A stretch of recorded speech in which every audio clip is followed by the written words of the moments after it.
गुलाब जामुन का नाम सुनकर या गुलाब जामुन को देखकर ही हम सबके मुंह में पानी आ जाता है, क्योंकि गुलाब जामुन हम सबको बहुत पसंद होते हैं।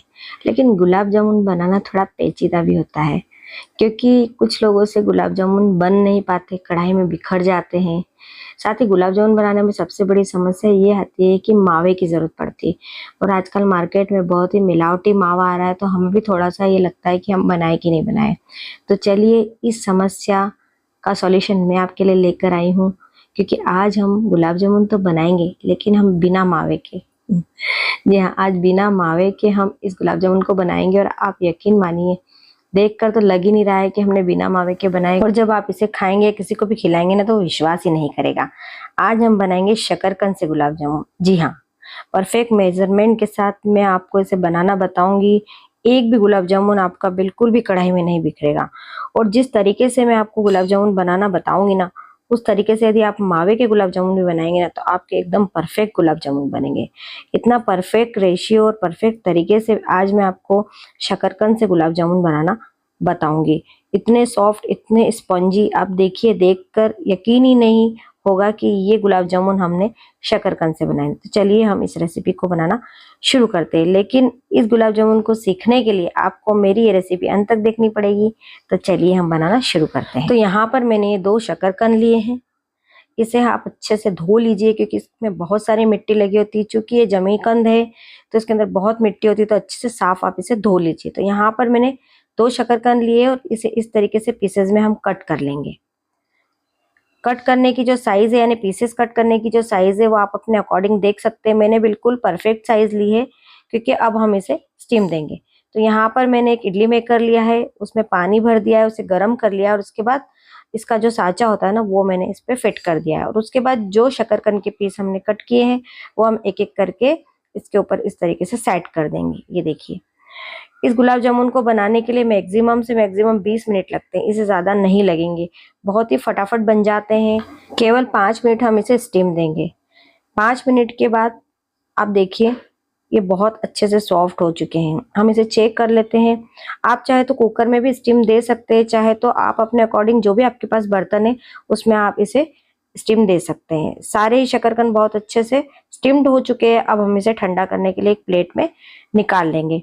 उसके बाद हम क्या करेंगे, इसके ऊपर की जो स्किन यानी छिलका है ना, उसे हम उसे उतारेंगे।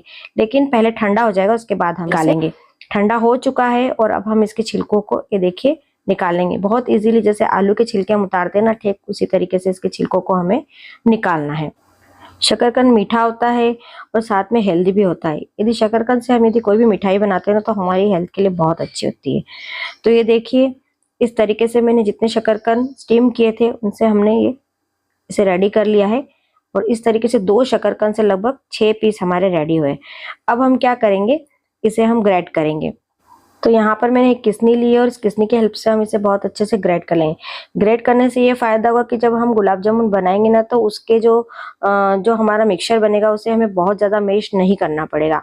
क्योंकि हम किसनी से इसे ग्रेट कर लेंगे, तो इसके अंदर जो भी मोटे-मोटे पार्ट्स या रेशे होंगे ना, वो अलग हो जाएंगे, जिससे कि हमारा शकरकंद का जो मिक्सचर है, बहुत सॉफ्ट हो जाएगा। तो देखिए, सारे शकरकंद मैंने इस तरीके से ग्रेट कर लिए हैं। तो इसे अब अभी हम रख देते हैं साइड में, और अब हम बनाते हैं गुलाब जामुन की चाशनी। तो यहाँ पर मैंने भगोनी ली है, उसे गैस पर रख दिया, और यहाँ पर अब हम बनाएंगे परफेक्ट चाशनी। चाशनी मतलब गुलाब जामुन की जो चाशनी होती है, वो कोई 1 या 2 तार वाली नहीं होती, केवल चिपचिपे सा सिरप हमें बनाना होता है। तो यहाँ पर मैंने 2 कटोरी शक्कर ली है। ये कटोरी जो है मेरी 100 ग्राम की है, तो 200 ग्राम मैंने शक्कर ली है। उसी कटोरी के नाप से मैंने 1.5 कटोरी मैंने पानी लिया है। गुलाब जामुन की चाशनी बनाने का एक परफेक्ट मेजरमेंट होता है। अब हम इसे लो मीडियम फ्लेम पर उबलने के लिए छोड़ देंगे। कुछ केसर के धागे मैंने इसके अंदर ऐड किए, यदि आप ऐड करना चाहते हैं तो आप करिए, नहीं तो आप इसे स्किप कर सकते हैं। केसर के धागे या फूड कलर डालने से थोड़ा सा हमारे जो गुलाब जामुन बनेंगे ना, बहुत अच्छे, अट्रैक्टिव और स्वाद में भी अच्छे बनेंगे। तो ये देखिए, 5 से 7 मैंने केसर के दाने ऐड कर दिए, और इसे इस सिरप के साथ में बहुत अच्छे से मिक्स कर दिया है। जब तक हमारी चाशनी रेडी हो रही है, यानी सिरप रेडी हो रहा है, तब तक हमने जो शकरकंद का मिक्सचर बनाया है, उससे हम जामुन बना लेते हैं।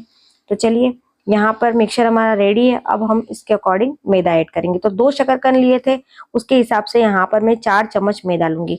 बहुत ज़्यादा मैदा हमें ऐड नहीं करना है, क्योंकि यदि आप ज़्यादा मैदा ऐड कर देंगे, तो गुलाब जामुन अंदर से कड़क हो जाएंगे। जनरली यही होता है कि लोग उसके अंदर मैदा बहुत ज़्यादा ऐड कर देते हैं तो गुलाब जामुन बहुत हार्ड हो जाते हैं, जिससे कि वो चाशनी को सोख नहीं पाते हैं और वो टेस्ट में अच्छे नहीं लगते हैं। उसके बाद यहाँ पर मैंने 1 चम्मच मिल्क पाउडर ऐड किया है। मिल्क पाउडर से हमारा जो गुलाब जामुन का जो टेस्ट आएगा ना, वो बिल्कुल ऐसा ही आएगा जैसे हमने मावे के गुलाब जामुन बनाए। तो केवल 1 चम्मच मैंने इसके अंदर मिल्क पाउडर ऐड किया है। अब बहुत अच्छे से हम इसे मिक्स कर लेंगे। हमें इसमें कोई पानी और दूध वगैरह मिलाने की जरूरत नहीं है, क्योंकि आलू की तरह ही शकरकंद के अंदर अपना मॉइस्चर होता है। जैसे जैसे आप इसमें मिक्स करते जाएंगे वैसे वैसे ये बहुत सॉफ्ट डो बन जाएगा। ये देखिए, थोड़ा सा हथेली की हेल्प से इसे इस तरीके से मैश कर लीजिए। बहुत ज़्यादा हमें इसमें मेहनत करने की ज़रूरत नहीं है, बहुत इजीली ये डो बन जाता है और बहुत सॉफ्ट डो बनता है। अब आप कैसे चेक करेंगे कि डो रेडी हुआ है? तो देखिए, एक गोली बनाकर देखिए, इसमें यदि किसी भी तरह का कोई क्रैक्स नहीं आ रहा ना, इसका मतलब कि ये हमारा डो एकदम रेडी है। यानी गुलाब जामुन बनाने के लिए ये डो एकदम परफेक्ट है। ये देखिए, कहीं से भी नहीं चिपक रहा है, बिल्कुल भी चिपचिपा सा हमारा ये मिश्रण नहीं बना है। अब बिल्कुल परफेक्ट हमारा रेडी हो चुका है। चलिए, अब हम इससे जामुन बना लेते हैं। इतने डो से हमारे लगभग 15 से 16 गुलाब जामुन बहुत अच्छे से बन जाएंगे। तो देखिए, डो हमारा परफेक्ट रेडी हो चुका है। अब हम बनाते हैं इससे जामुन। जामुन की साइज जो है वो अपने अकॉर्डिंग कम ज़्यादा कर सकते हैं। मैंने बिल्कुल मीडियम और परफेक्ट साइज ली है। तो देखिए, 1 गोली ली है मैंने, इसके बीच में मैं यहाँ पर जो चारोली होती है ना, वो मैं इसके अंदर फिल कर दूंगी। आप चाहे तो जो भी ड्राई फ्रूट्स आपको पसंद है वो आप इसके अंदर ऐसे फिल कर सकते हैं। इससे इसका टेस्ट बहुत अच्छा आता है। तो इस तरीके से गोली के बीच में मैंने रख दिया और ये गोली बना दी। आप देखिए, कोई इमेजिंग ही नहीं करेगा कि आपने इसे शकरकंद से बना है ना? बिल्कुल मावे जैसे लग रहे हैं। तो ये हमारा एक जामुन रेडी हो चुका है और इसी तरीके से आप सारे जामुन आराम से रेडी कीजिए बिना टेंशन के। एक भी जामुन आपका बिल्कुल भी नहीं फटेगा। ये देखिए, है ना? बहुत ही मज़ेदार रेसिपी फ्रेंड्स। तो देखिए, जितना डो हमने रेडी किया था उससे हमने सारी गोलियां रेडी कर ली और लगभग मैंने आपको कहा ही था कि 15 से 16 गोली हमारी रेडी हो जाएगी। तो चलिए, ये हमारे जामुन बिल्कुल रेडी हो चुके हैं। जब तक हमने जामुन बनाया तब तक हमारी ये शक्कर का जो सिरप है वो भी रेडी हो चुका है। आप देख सकते हैं, कलर देखिए आप, केसर मैंने डाला है इसके अंदर तो इससे इसका कलर बहुत अच्छा है। आप चाहे तो कलर के लिए इसके अंदर फूड कलर भी ऐड कर सकते हो और चाहे तो यदि कुछ भी नहीं ऐड करना चाहे ना, तब आप ऐसे ही बना सकते हैं। ये आपकी चॉइस पे डिपेंड करता है। तो ये देखिए, एक बार हम चेक कर लेते हैं। मैंने जैसे कहा था कि ना 1 ना 2 तार केवल चिपचिपी हमें चाशनी बनानी है। तो बिल्कुल परफेक्ट हमारी गुलाब जामुन की चाशनी रेडी हो चुकी है। और अब हम कर देंगे गैस की फ्लेम को बंद और इसे रख देंगे ठंडा होने के लिए, क्योंकि अब हमें फ्राई करना है हमारे जामुन। और अब हम इसे रख देते साइड में और अब हम फ्राई करेंगे हमारे जामुन। तो यहाँ पर गैस पर मैंने कढ़ाई रखी है और उसमें लगभग 5 चम्मच मैंने घी लिया है। जी हाँ, गुलाब जामुन घी में ही फ्राई किए जाते हैं। आप चाहे तो तेल भी ले सकते हैं, लेकिन यदि आप घी में इसे फ्राई करेंगे ना तो बहुत अच्छा टेस्ट आता है। घी जब बहुत अच्छे से गर्म हो जाएगा ना, गैस की फ्लेम को आप एक बात ध्यान रखिए, लो रखिए, तेज आंच पर हमें इसे नहीं तलना है। अच्छा, गुलाब जामुन तलने की भी बहुत ही बढ़िया टेक्निक मैं आपको बताऊंगी।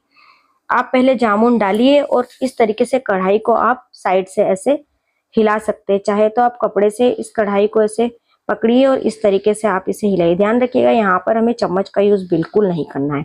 इसे इस तरीके से कंटिन्यूसली आप हिलाते रहिए। इसका कारण ये है कि यदि आप चम्मच से करेंगे तो ये पिचक जाएंगे और यदि आप इसे ऐसे ही छोड़ देंगे तब भी ये तली में चिपक जाएंगे। तो क्या होगा ना कि गुलाब जामुन का जो कलर है ना, एक जैसा नहीं आएगा। तलने की यह टेक्निक बहुत अच्छी है फ्रेंड्स। थोड़ा सा आप ध्यान रख के करिए, क्योंकि हम तेल घी का काम कर रहे हैं तो थोड़ा सा आपको ध्यान रखना है। लेकिन आप इसी टेक्निक से गुलाब जामुन को फ्राई कीजिए फ्रेंड्स। इसका कारण ये है कि गुलाब जामुन को जब इस तरीके से आप फ्राई करेंगे तो सारी साइड से बहुत अच्छे से फ्राई होंगे, साथ ही अंदर तक फ्राई होंगे, चिपकेंगे नहीं, इसका शेप भी चेंज नहीं होगा। जब तक आपको इसमें चम्मच टच नहीं करना है, जब तक कि गुलाब जामुन बहुत अच्छे से फ्राई नहीं हो जाए। इस बात का आप ध्यान रखिए। थोड़ी सी मेहनत करनी पड़ेगी फ्रेंड्स, क्योंकि यदि आप टेस्टी बनाना चाहते हैं ना तो थोड़ी सी मेहनत तो करनी पड़ेगी। देखिए, इस तरीके से मैंने इसे फ्राई कर लिया और आप देखिए इसका कलर भी चेंज हो चुका है। एक भी गुलाब जामुन बिल्कुल नहीं बिखरा है और तली में भी बिल्कुल नहीं चिपका है। आप देख सकते हैं हमारे घी कितना साफ दिख रहा है, बिल्कुल भी नहीं बिखरे हैं गुलाब जामुन। तो देखिए, ये गुलाब जामुन हमारे फ्राई हो चुके हैं, अंदर तक बहुत अच्छे से फ्राई हुए हैं। और इसके बाद अब हम क्या करेंगे, इसे घी से निकाल लेंगे और जो चाशनी हमने रेडी करी है उस चाशनी के अंदर हम इसे डाल देंगे। हमारी चाशनी ठंडी और हमारे गुलाब जामुन बहुत गर्म है। तो इस तरीके से हमने जब ये गुलाब जामुन को फ्राई किया है तो ये हमारी चाशनी अंदर तक हमारे गुलाब जामुन के अंदर जाएगी। ये देखिए, इसके अंदर हमने इसे डाल दिया और चम्मच की हेल्प से एक बार हम इसे मिक्स कर लेंगे ताकि बहुत अच्छे से हमारे गुलाब जामुन इसके अंदर डूब जाए। दूसरी बैच के भी गुलाब जामुन सेम इसी तरीके से हम फ्राई कर लेंगे। टेक्निक आप ध्यान रखिए फ्रेंड्स, गुलाब जामुन डालने के बाद अब इसमें चम्मच बिल्कुल टच मत कीजिए।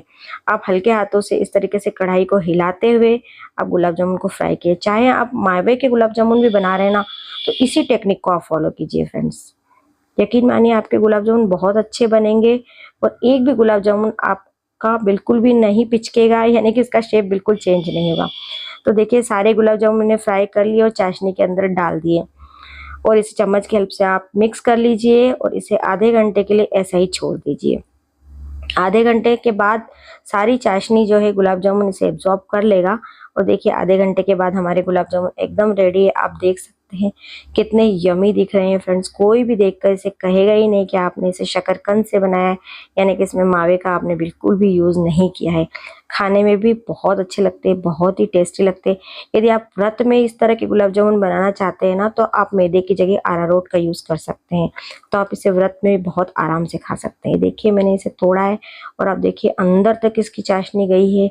बहुत ही रसीले हमारे गुलाब जामुन बने, आप देखिए, है ना बहुत ही मज़ा। तो आप टेंशन छोड़ दीजिए। यदि आपके पास मावा नहीं है या आप मावे के गुलाब जामुन बनाना नहीं चाहते हैं, तो आप इस तरीके से शकरकंद के गुलाब जामुन बनाइए। बहुत सस्ते पड़ते हैं, यदि देखा जाए ना तो बिल्कुल भी मिलावटी नहीं, क्योंकि हमने इसके अंदर कोई भी ऐसी चीज़ का यूज़ नहीं किया है जो हमारे स्वास्थ्य को नुकसान पहुंचाए। तो केवल 2 शकरकंद से हमने आधा किलो गुलाब जामुन रेडी किए और एक भी गुलाब जामुन हमारा कढ़ाई में बिल्कुल भी नहीं बिक रहा है ना।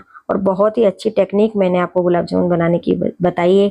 आप जिससे भी गुलाब जामुन बनाए ना, इस टेक्निक को आप ज़रूर फॉलो कीजिए फ्रेंड्स। तो आज की मेरी ये रेसिपी आपको कैसी लगी फ्रेंड्स? यदि थोड़ी सी भी अच्छी लगी ना तो लाइक ज़रूर कीजिए। शकरकंद के गुलाब जामुन बनाकर अपने फैमिली वालों को खिलाइए, खुद भी खाइए और यदि अच्छे लगे ना तो कमेंट ज़रूर कीजिए फ्रेंड्स। और आपके अपने चैनल जंक्शन ऑफ टेस्ट को आपने अभी तक सब्सक्राइब नहीं किया है ना, तो सब्सक्राइब ज़रूर से कर दीजिए, क्योंकि यदि आप सब्सक्राइब करेंगे तभी मेरी रेसिपीज़ आप तक पहुंच पाएगी फ्रेंड्स। तो बहुत जल्दी ही मिलूंगी फ्रेंड्स ऐसे ही यूनिक मज़ेदार सी डिफरेंट सी रेसिपी के साथ में। Bye bye friends, thank you for watching, take care.